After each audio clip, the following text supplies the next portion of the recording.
Hello and welcome. You're watching Battle of Champions, our special on the T20 World Cup. I'm your host Nikhil Naz and I'll be joined by former India captain in Sunil Gavaskar on the show. But before I get Sunny Bhai's comments, let's quickly take a look at what the scenario now holds for the Indian team. Now, the Indian campaign at the T20 World Cup may have started with a stutter, but with 2 wins out of 2, the men in blue have finally struck form. The question now is it too little too late? The math suggests not quite. India can still sneak into the semi-finals, but for that, they would need Afghanistan to do them a huge favor by beating New Zealand. Here's a closer look at all the permutations and combinations from Group 2. All right, meanwhile, Ravindra Jadeja, after that win against Scotland, was asked by a scribe, what is India going to do if Afghanistan doesn't manage to beat New Zealand? And here's the all-rounder talking, keeping his wits about himself. All right, just trust Ravindra Jadeja to talk as straight as he bats as well. You know, someone asked him, what are you going to do if Afghanistan doesn't do a favor to the Indian team? He said, what else can you do? You can only do things that are under your control. Let's quickly show you the points table as well and why that game between Afghanistan and New Zealand becomes very, very important for the Indian team. Because as you take a look at that last column, have a look at that. The run rate, India at a positive of 1.619, and that is what makes them favorite then, in the sense if there is a 3-way tie, to make it to the semi-finals. But for that, you'll have to look at the points. Now, India with 4 points, assuming that they go on to beat Namibia in their last encounter, will also give them 6 points. If Afghanistan, and that's what the Indian fans would be hoping for, if Afghanistan were to beat New Zealand, then 3 teams tied on 6 points. So it's going to be a very, very interesting scenario. Sunil Gavaskar is with us. Sunil, would it be fair to say that this Afghanistan versus New Zealand game would probably be the most watched T20 match of this particular World Cup, maybe to rival even India and Pakistan in terms of viewership? I won't be surprised at all, because look, everybody knows that how crucial this match is for India's qualification. And not only will it be watched by millions, perhaps even a greater number than the India-Pakistan game, for the simple reason everybody in the subcontinent will be watching. People in Afghanistan will be watching as well. And they all know that on the result of this game depends the chances of India qualifying for the semi-finals. So I wouldn't be surprised if this is the most watched game in the IPL, maybe apart from the India-Pakistan game and the finals later. Okay, Simon, let's get into the details. Looking at that Afghanistan team, if Indian fans are hoping for Afghanistan to get the better of New Zealand, they'd want their spinners firing. And I'm going to talk about Mujib. We saw him not play because of injury, 2 games that he hasn't played. And once he doesn't play, the plans as far as the bowling plans of Afghanistan are concerned, it tends to upset those plans. How important is going to be Mujib's fitness and him making it into the playing 11 if Afghanistan were to beat New Zealand?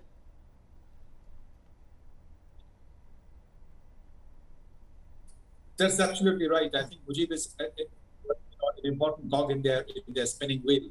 And with Rashid and Mujib, when they bowl their 8 overs, you hardly get any freebies. You hardly get any deliveries which you can smack around.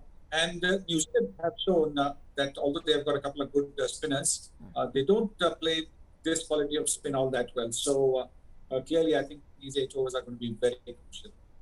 From Afghanistan's perspective, we saw them, they won that toss against India and then decided to chase a total. You can't blame them because that's what conventional logic is dictating at the moment in all the games that are being played in the UAE, that it's better to chase. But just looking at this Afghanistan team and its makeup, would you say this is one of those teams for it just augurs well if they bat first, because batting being their weaker suit, if they notch up something like 140, you'd, put your money on them defending it? And also, I think the due factor, you've got to take into account the due factor. Listen, if a team scores 180 plus, then the due factor is, minimized to a great extent, because you've given your bowlers, that 20, 30 runs cushion, where they will not be able to grip the ball well, and they might bowl some loose deliveries, some boundary and 6 deliveries. So yes, I think if you score about 180 or thereabouts, like India found against Afghanistan, 210 they got, and then although they were their spinners were taken for a few, it was the cushion that allowed them to bowl freely. So yes, maybe if they bat first, they also, and listen, in what is a virtual sort of quarterfinal, runs on the board always puts pressure on the team that is chasing it. It could be a small total, but the pressure is always there. That was going to be my next question, Sanibai. You know, we often talk about the better team is going to win, but you'd have to say that the pressure would be a little more on New Zealand. And when that pressure is there, we've seen even the best of the teams sometimes crumble. Absolutely. And how they cope with the pressure is going to be the key. In recent times, what New Zealand have shown is that they cope with pressure well. We saw that even in the World Cup finals, they had a bit of bad luck, but otherwise, they coped brilliantly with the pressure in the World Test Championship as well. They kept their cool. So clearly, I think Kane Williamson's leadership is going to be the key. And if he can hold the innings together, then yes, New Zealand will give themselves a fair chance. All that they have to do is win by 1 run, or win by 1 wicket. That's all that they need to do. New Zealand know that they just need to win this game to qualify for the semis. Saima, pardon me if you see a bit of a slant in my questions, all favoring the Indian team, because as an Indian fan, I tend to look at all sorts of positives for the Indian team. How is it that they can qualify? One thing that I can notice at the moment is, there are 2 premier batsmen, or the batsmen that you really hope are going to get them a lot of run. One is Kane Williamson. You just spoke about him averaging in his 20s in this T20 World Cup. Not quite the kind of lofty standards that he sets for himself. The other, Conway, came into this tournament with a lot of form, still not getting them too many runs. So these are those areas that a team like Afghanistan can really exploit. They should be able to get these batsmen out very early. Also, Martin Guptill at the top of the order can be quite dangerous. Mitchell has batted well. So New Zealand have shown enterprise at the top and a little bit of solidity once the 6 overs of power play is done, a little bit of solidity in the middle. So once again, I think like we've seen in all the matches, the power play is pretty much the decider. Whether you're bowling or whether you're batting, how many runs you score in the power play, how many wickets you take in the power play, often pretty much decides the course of the match. Okay, as Asai says there, and we saw that during the IPL as well. Power play becomes very, very important, and that once Afghanistan come out to bat, their batsmen bat in that one sort of fashion, that 5th gear that they're going to try and exploit as far as the power play is concerned. But I'm going to talk about that Afghanistan bowling. Yes, if Mujib is fit, he does bowl in the power play. Nabi also bowls in the power play. Many thought that he missed a trick when he didn't bowl himself enough versus India. Should he then be looking to bowl a little bit more in the power play, put the Kiwi batsman in pressure, Nabi with the ball?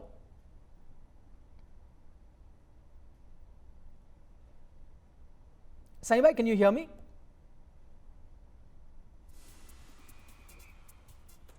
Right, I think we seem to have lost the connection with Mr. Gavaskar, who's joining us live. One more time, I'm going to give it a shot. Saibai, can you hear me now?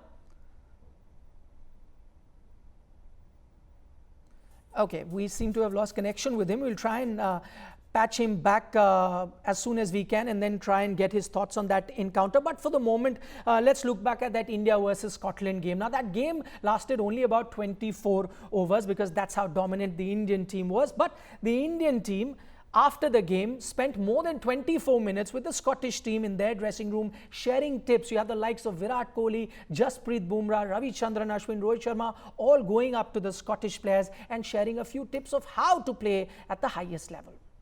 Right, fascinating to hear a few of those Indian cricketers share their tips with the Scottish team, the team that they had beaten convincingly. You heard Ravichandran Ashwin talking about how he started playing with a tennis ball, and that's how he started spinning the ball and then gradually matured into playing with the leather ball. And then you heard MS Dhoni share a few tips about leadership. You heard from Hardik Pandya of how he started bowling. He used to bowl regularly during some of those club games, and then from there on started working on his bowling, but started off as a batsman. So some very fine tips which is going to help these associate teams. Many times there are questions asked as to why you have to have these associate teams participating in a tournament like this, because it's a platform such as this. When you get to interact with some of the top players, that's when you get to know some of those very crucial tips that may help you when you compete against better teams like India, Pakistan and such teams that they've played in this particular T20 World Cup. Okay, moving on now. This might just be the end of the road for two West Indian legends as far as international cricket is concerned.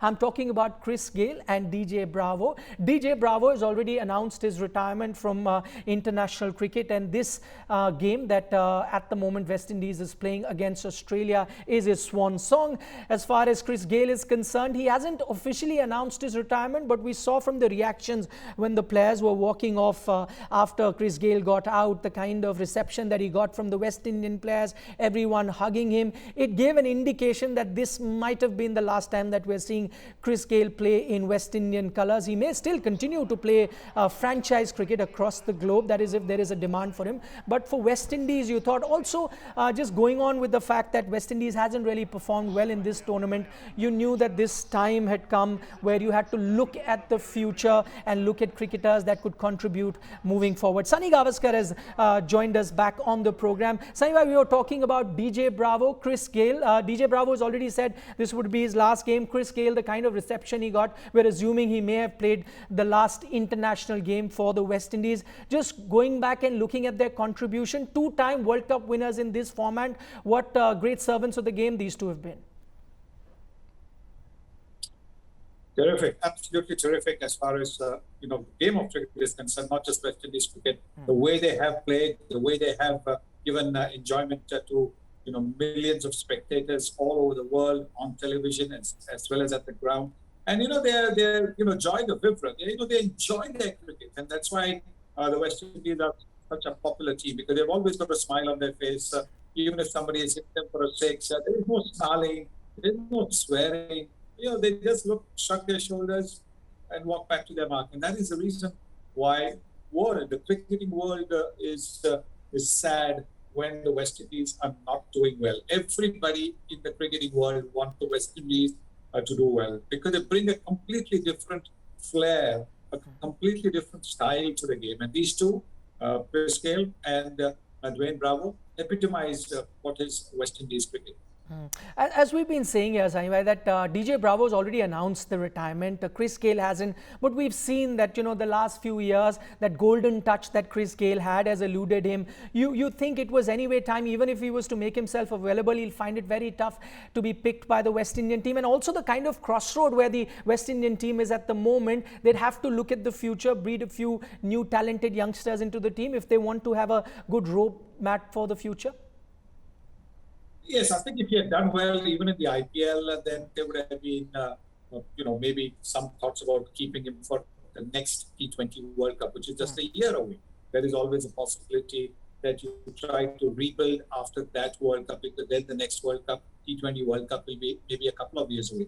So clearly, the fact that he hasn't done well in this tournament, and the fact that he was left out of the Punjab team in the IPL, does signify that maybe it is at the end of the road as far as universe boss is concerned. He may continue to play franchise cricket, but I don't think he will be considered for West Indies cricket.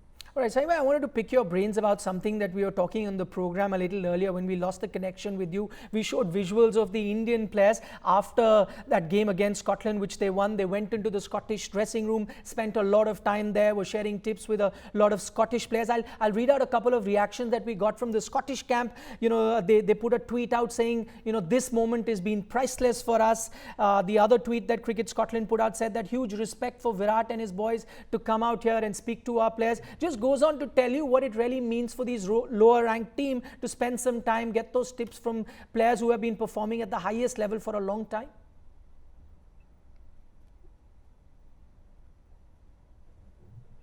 Sanibhai, can you hear me? Okay, we seem to have some sort of trouble now on the line with Sunil Gavaskar. We were listening to him talk about Chris Gayle and DJ Bravo and what great servants of the game they've been as far as cricket is concerned. Sunil, are you back? Can you hear me? Yes, I can hear you now. Could you hear my question, or would you like me to repeat it? Yeah, I mean, it's what you were trying to say before I lost you. Yeah. And it's always good when those who have played at a higher level exchange notes with those who are aspiring to get to the higher level. That's what you see with junior cricketers, trying to listen into what the senior cricketers are saying, to be able to learn from them. And I think that is exactly what Scotland players would have felt when they met up with some of the Indian players who have played so much more cricket than they have.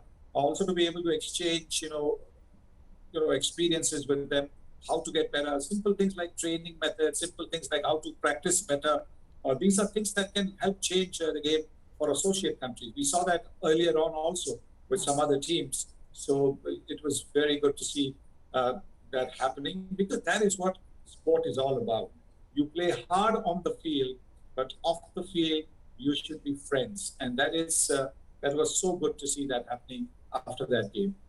All right. It also reinforces that belief, Sanibhai, that you should have these associate nations, because there is a lot of criticism that I saw that came their way, that why should you have a few easy games in the tournament. Also reinforces that belief that such teams also make the tournament very, very interesting. And it's platforms like this which will actually help them develop cricket and then participate as stronger teams going into the future.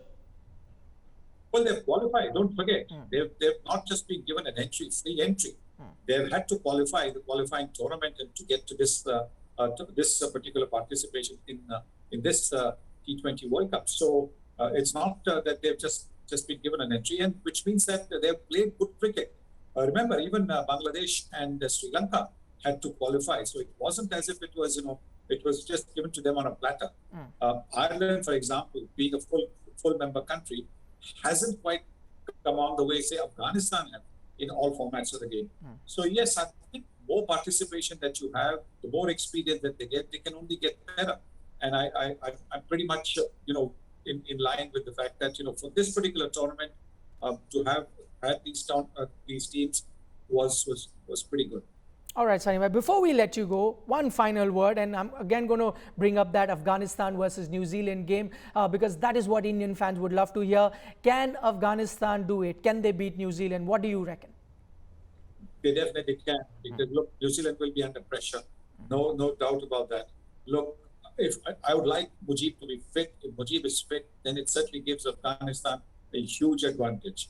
And considering that the match is going to be played in the afternoon, that might be something that might also work for Afghanistan, because not a lot of New Zealand players are used to playing in the kind of fields that is there in the UAE at 2 p.m. in the afternoon.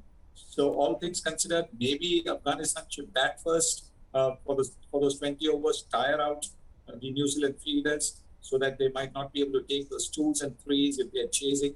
So all these little factors have to be considered. So yes, I do believe Afghanistan have the capability of beating New Zealand.